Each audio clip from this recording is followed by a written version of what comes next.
Mastering Daily English. Fold the clothes, explained.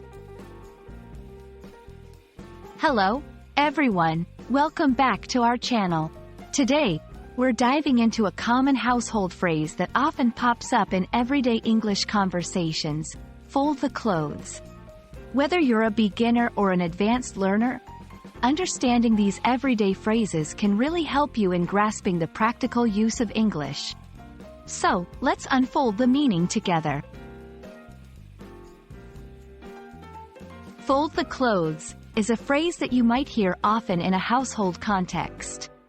It simply means arranging clothes neatly by bending them over themselves. This is usually done after washing and drying clothes, to keep them organized and wrinkle-free. It's a common chore and a basic life skill. Now, let's break down the process. Folding clothes involves a few steps. 1. Lay the clothing item flat. This could be on a bed, table, or any flat surface. 2.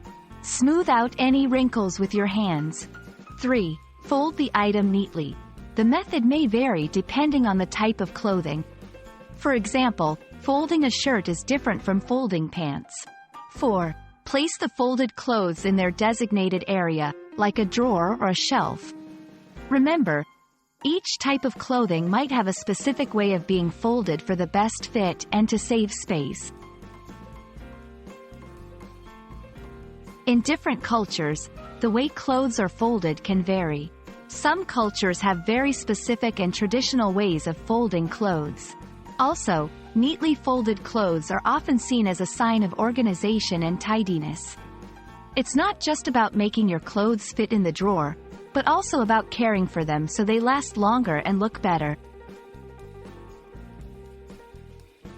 For English learners, it's important to not confuse fold the clothes with similar phrases like hang the clothes or iron the clothes. Each of these phrases refers to a different method of managing clothes after washing. We hope this video helped you understand the phrase, fold the clothes, a bit better. Remember, learning a language is not just about grammar and vocabulary, it's also about understanding the day-to-day usage of phrases and words. Keep practicing, and you'll master these everyday English phrases in no time. Don't forget to like, share, and subscribe for more learning content. Happy learning, and see you in our next video.